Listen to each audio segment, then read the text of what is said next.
Welcome back to Building an Arizona Tournament. Right now we are at tournament week in terms of our preparation. You've already gone through, you have your events, students are entering, schools are registering, and you are almost good to go. And now it is the day before the tournament. Maybe you had an online registration the night before, you've got your drops ready, you're good to go. You're as good as you'll ever be. So, a couple of things that you might want to take care of in advance.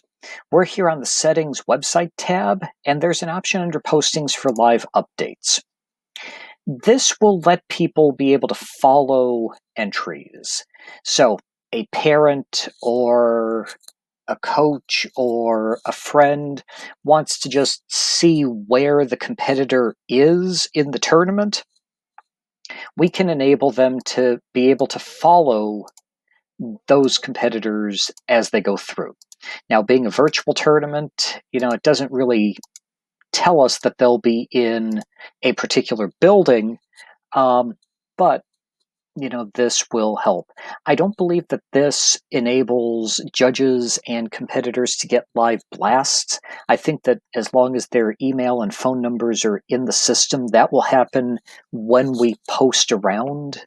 But it doesn't hurt just to have people be able to look and say, yes, I want to follow this particular student and know that they're in a campus room for a round. Incidentally, there is one other thing that I can play with in this practice tournament that you probably want to do in advance, and that is configure your NSDA campus access.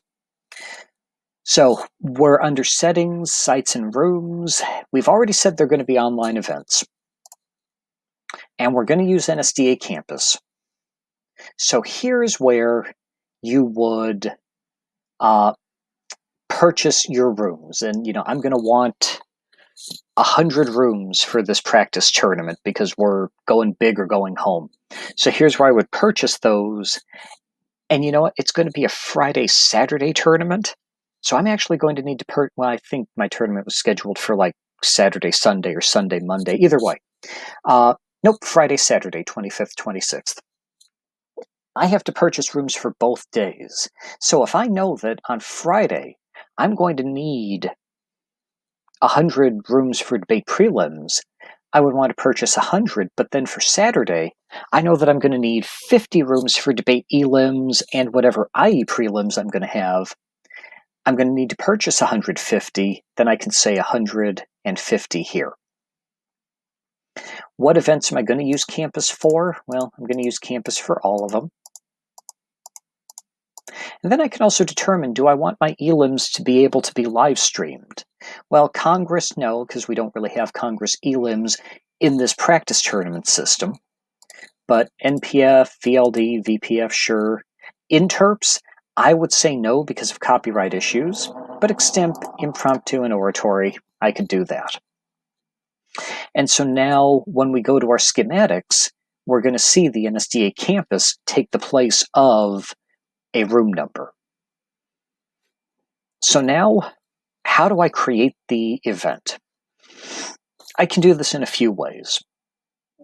Under paneling, I can go to rounds. And here, I don't have the debates because debate is a separate paneling process. But let's say for impromptu, I want to create impromptu sections. Now, I've already told it that we're going to have 7 in a section. That was what we told the system way back when we created the event. So now, how many sections of impromptu do I want? 82 competitors. 13 will give us about 6 per section. I think that's okay because the fewer people that we have in the impromptu section, the less of a conflict with extemp we'll have. So great. 13, 13, 13. Do I want to section the rounds? Yes. And then it tells me I am sectioning the rounds of impromptu, and we're done. I could also go into the event by itself. So I could go to schemats and dramatic interp, which I've already created. What about duo? Okay. Because duo went to round 2. Because I'd created the event and then just deleted round 1, thinking it would get rid of the other sections, which it didn't. But I could go into the schemat itself and just auto-section it. And then I've got 26 duo competitors, 4 sections. Yeah, let's wipe the existing sections. And I could section there, and now I've got my 3 rounds of duo. Once I do that, I can check for disasters. Do I have any problems? I do, because I don't have any judges. But everything else right now is clear. And we want it to wind up being clear. Okay. So, let's see. I've got 3 rounds of oratory. I've got impromptu sectioned. I've got my HI sectioned. Extemp 1, 2, 3, 4, 5, 6. Probably want to keep extemp at like 6. Notice I said it's a draw. So the draw begins at 7:30 a.m. Excellent. And now DI, again, I can auto section 3 sections of DI, and yeah, let's just redo it all. In the event that I decided I didn't like round 1 of DI, I have the ability to erase the round. If I'm going to erase the round, it makes you certify that yes, you want to do this. It will not delete the event. It will only delete this particular round, and everything will still be okay. For Congress, Congress allows us to auto chamber, and the chambers will be the same section, round 1 and round 2. So we can auto chamber Congress. We've got 60 competitors. We want 5 chambers. I wouldn't auto select your parliamentarians, scores, and rooms. We definitely don't need rooms. And with Congress, we probably want an easier hand on this if we can. So we can set our chambers. And there we go. The chambers are here. We start with Ganison to Zhao and session 2. What do you know? Ganison to Zhao. Now we're ready to put our judges in. And with Congress, well, with any event, click on No Judge. I like to hand do Congress judges just because we've got some special sorts of things. So I can choose the judge, click the plus sign, now the judge is here. Now I know test 4 is a good parliamentarian. So I can click there, now they have a gavel. They are the parley. And then I can say, this judge. With the judges, you've got an LK, which means they're linked. Now none of our judges are linked into Tab Room because we're a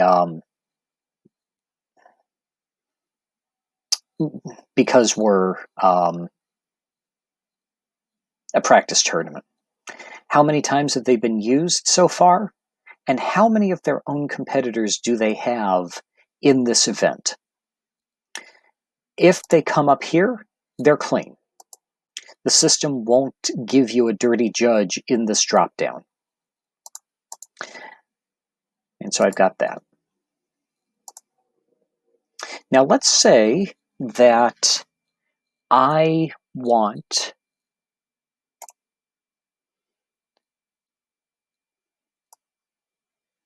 test 26 to be in here. But test 26 doesn't come up here.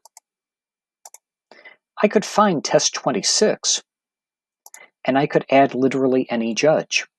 Be careful with this. It doesn't account for, are they available during that time? It doesn't account for school conflict. It doesn't account for strikes. This is only use this if you are convinced that that person is completely clean and available. We'll say test 26 can be our parley. Now, I can check for disasters. And that's why test 26 didn't come up, because they're judging entries from school 3. So we don't want that. So we can go back in, and I can remove. There's also the remove and fine, but we don't have any judge fines, so I can just remove them. And now I want test 19 to be my parley.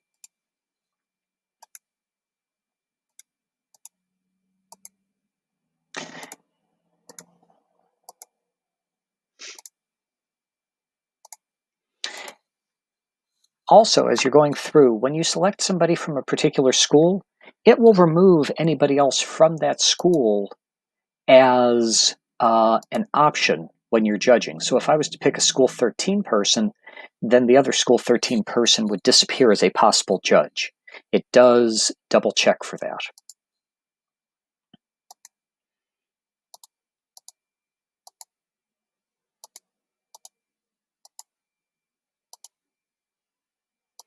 See, I choose school 13, test 7.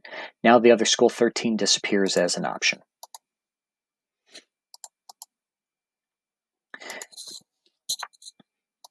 Now we want to choose our judges as parleys.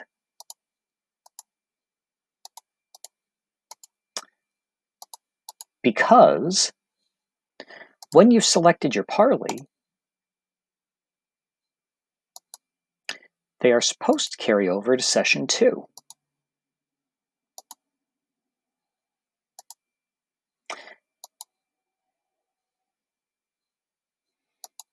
And for some reason, only test 15 is. So that's probably something just to go through and play with. But the parley should show up here in session 2 as well. Let's see, test 19, take them out as parley, put them back in as a parley. Not sure why that's not working. That works 99 times out of 100. But as long as you know who the parleys are, you can go into session 2 and input them. So now I've got, let's go to varsity LD. So varsity LD, I don't have anybody, but I can auto pair round 1. And there we go. Now it's paired. Everything is good. And now I can change. I can auto assign judges. And if I find that there's a judge I don't really want, I'm looking in here and I realize that, judge test 2 really shouldn't be here at this time. They contacted us. They said, I can't be here. I can go in and I can say, all right, we're going to have judge 26. And we're just going to replace them. And so now we're good. And we can sort by section. We can sort by judge name. We're good for round 1. Same thing with speech. Either I can go in and I can just choose my judges. And if they have people in the event, but not in that section, try to use them. Because then that's one fewer judge that you have to deal with who might be conflicted elsewhere. Check for disasters, no disasters, everything is good. Or I can just change and I can just auto-assign judges and boom, there we go. And it'll auto-assign the best judges that you have. Novice Public Forum, auto-assign judges, great. So what I'll do is I'll assign judges to all of my events and we'll run some rounds and then we'll take a look at how the results look in our next video. Thanks.